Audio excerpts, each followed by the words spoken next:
정부에서 봤을 때는 현재 그럼 왜 이런 어떤 부진 사태가 일어나느냐. 여러분들 잘 알다시피 작년 12월 말로 취등록세를 절반으로 감면해 주는 게 있었죠, 제도가. 네. 그 제도가 작년 12월 말부로 끝나다 보니까 올 들어서는 상당히 거래량이 많이 떨어져 있었다라고 하는 거죠. 더더군다나 이제 어떤 부동산 시장의 바로미터죠. 박원순 시장이 뉴타운의 출구 정책을 어떻게 할 것인가. 이게 지금 국토해양부하고 서울시하고 서울시는 또 어떤 측면에는 뉴타운 정책이 상당히 문제거리인 사실입니다.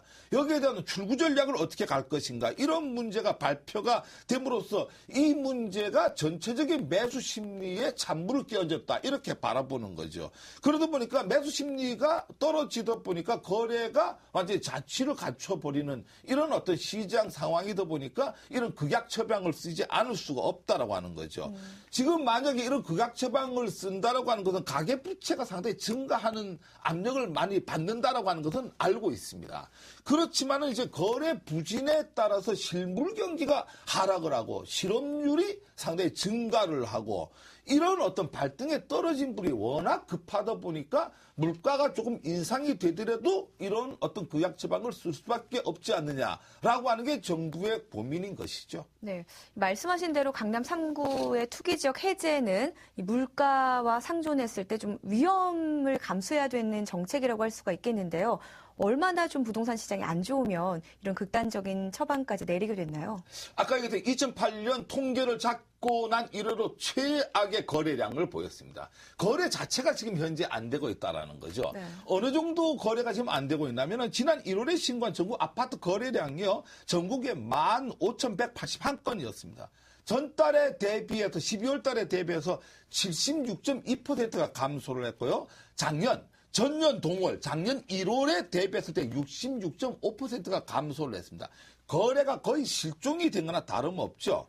이게 지금 참여정부 시절인 2006년 8월 전국 주택 거래량 실거래가 집계를 공개한 이후에 한 달에 걸치는 건수로는 역대 최저치가 되고요. 한 달에 월간 감소폭으로는 최대치가 감소를 했습니다. 그러니까 거래 자체가 완전히 실종이 됐다. 정부에서 이대로 나간다라고 하면은 상당히 부동산 경기 때문에 대한민국 전체 경기도 문제가 될 뿐더러 실업률이라든가 이런 모든 문제가 된다라고 지금 판단을 하는 거죠. 수도권의 경우는요. 최악의 상황으로 여겨졌던 2008년도 국제금융위기죠. 그때 직후보다도 더 위기감을 지금 느낄 정도로 거래가 안 된다라고 하는 거죠. 수도권은 지금요, 신고한 거래량이 총 4,479건입니다. 미국발 금융위기가 일어났던 2008년 11월 달에도 5,000건이 넘었댔습니다. 수도권 5개 신도시 전체 거래량도 2,073건인데요. 1월 달에는 355건이었습니다. 거의 거래가 없는 거죠. 무려 전월 달에 비해 갖고 83%가 감소를 했다라고 하니까 정부에서 이 문제를 심각하게 받아들이지 않을 수가 없다라고 하는 거죠. 집값 하락도 지금 상당히 걷잡을 수 없을 정도로 하락폭이 커지고 있죠. 대치동 음아파트 전용 면적 84제곱미터 예를 들어 보면은요, 지난 12월 달에 10억 3천만 원이었는데 지금 1억 2,500 정도, 약 한 달 사이에 1억 정도가 지금 주택가격이 하락이 됐다라고 하는 거죠. 지금 완전히 폭탄을 맞을 정도로 예를 들어 보니까 이 문제가 다른 문제까지 옮겨갈까봐 지금 정부에서는 상당히 고민을 하고 걱정을 하는 거죠. 그래서 이런 어떤 주택 거래 실종과 집값 하락이 전체적으로 건설 경기에 이제 바로 또 불이 붙게 되죠. 이렇게 된 건설 경기에 영향을 바로 타격을 입을 수밖에 없습니다. 이게 이제 건설 경기가 문제가 된다라고 하는 것은 이제 전체 경기 추락을 예고를 하는 어떤 이런 입장이 되는 거죠. 이러다 보니까 근본적인 대책을 세우지 않으면 안 된다라고 하는 거죠. 현대경제연구원이 지난 16일 발표한 건설업 장기 침체에 따른 어떤 보고서가 나왔는데요. 경제 성장률 0.5%를 잠식을 했다. 작년도에 건설 경기가 침체를 하는 바람에 전체 0.5% 감소를 했다. 즉 4% 성장이 작년에 감소를 성장도 뛰어넘을 수가 있었댔는데 건설 경기가 위축이 되는 바람에 한 0.5%를 잠식을 하는 바람에 경제 전반적인 성장률 자체가 둔화세를 갖고 왔다 이렇게 보는 거죠. 이게 어느 정도라니까 고용 기회 손실도 약 6만 5천 명에 달했다라고 합니다. 그러니까 이 부동산 자체를 잡지 않고서는 대한민국 경제 전체를 잡을 수 없고 이게 문제가 된다라고 한 것은 올해 경제 성장률 전체에 문제가 생기고 요거는 이제 그 직접적인 원인은 아까 얘기했던 부동산 경기의 문제는 건설 경기에 바로 직격탄을 날릴 수가 있기 때문에 이런 등식이 영석이 되기 때문에 이 문제를 정부에서는 상당히 심도 깊게 받아들이고 있습니다. 네, 뭐 가장 두드러진 변화를 생각해 볼 때 강남 3구에 대한 DTI 완화일 텐데요. 이 시장에는 어느 정도의 영향을 끼치게 될까요? 예, DTI 완화를 하게 되면은 상당히 그 효과는 뭐 크게 나타날 수밖에 없습니다. 아까 얘기대로 투기 지역일 때는 40%로 되고 비투기 지역으로 넘어가게 되면 50%까지 이렇게 완화가 되는데요. 네. 이게 이제 정부가 뭐 DTI를 해제를 한다라고 하는 방침을 오래전에 정해놨습니다. 단지 할 수가 없는 거죠. 아까 얘기대로 가계 대출의 문제와 물가 상승이 바로 이렇게 직격탄을 맞을 수밖에 없기 때문에 이걸 지금까지 시행을 못했는데요. 이렇게 보시면 됩니다. 이게 왜 이게 알면서도 긍정적인 효과가 큰지 알면서도 진행을 못하는 게 왜 못하냐면은 한국은행 발표에 따르면은 1월 말 현재 주택담보대출이 305조 2,819억 원입니다. 이게 매달 적게는요, 8월 달에서 12월, 작년 8월에서 12월 달에 보면은 매달의 적게는 1조 1,000억 원에서 많게는 약 2조 500억 원까지 신규 대출이 발생을 하고 있습니다. 엄청나게 지금 이렇게 규제를 하고 있는데도 불구하고 주택담보대출이 엄청나게 늘어나고 증가 추세에 있다라고 하는 거죠.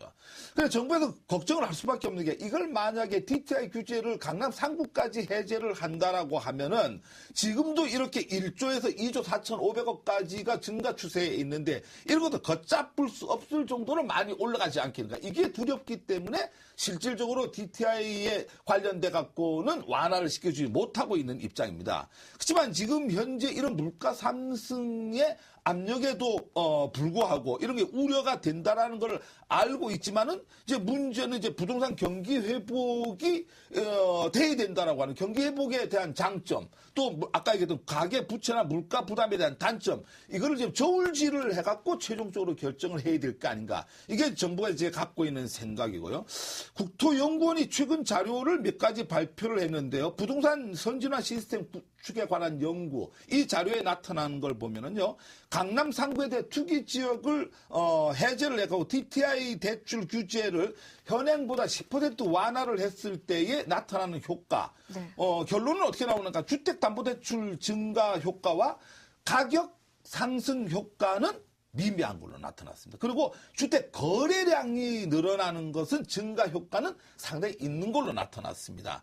이게 이제 2005년도에서 2007년도에 각종 주택의 거래량이라든가 주택 가격, 주택담보대출 이거를 종합적인 데이터를 넣어갖고 시뮬레이션을 돌린 건데요. 이걸 보면은 연구원 자료조사에 DTI 해제 후에 1차년도에는 거래량만 본다라고 하면은 0.85%가 늘어납니다. 2차년도에 4.14% 확실하게 2차년도에 들어가게 되면 효과가 나타났다가 3차년도가 되면 6.89%가 효과가 나타나니까 거래량의 효과는 상당히 많이 나타난다 이거죠.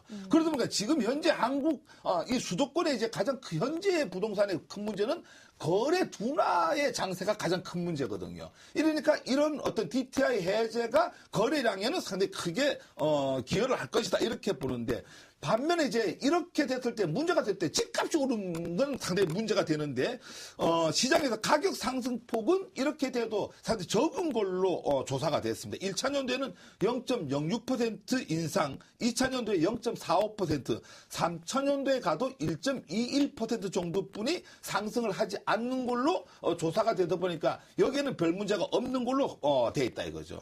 그다음에 이제 가계대출 문제를 상당히 좀 심각하게 받아들이죠. 그래서 담보대출의 증가 효과는 어떻게 나타날까 봤더니 1차 년도에 0.13%가 나타나고 3차 년도에도 3.61% 수준에서 증가를 하기 때문에 이것보다는 거래량이 6.89%가 늘어나갖고 대한민국 전체 경기가 살아나는 것이 더 낫다라고 지금 판단을 하는 거죠. 네. 그래서 이제 연구원에서 이제 발표한 내용을 보면 DTI 완화는 좀 시차를 두고 하다 보면은 건설 투자가 증가가 되기 때문에 전체 경기가 살아난다 이렇게 판단을 하고 있습니다. 이게 건설 경기가 살아난다라고 하는 것은 뭐 GDP 이외에도 이제 GDP가 이제 늘어나는 것 이외에도 이제 고용 증대에 상당히 효과가 좀 많다. 이래서 긍정적인 요소가 상당히 많은 게 아닌가 이렇게 지금 보고 있기 때문에 이걸 서둘러 좀 해야 되지 않느냐 이런 시각에서 바라보고 있죠.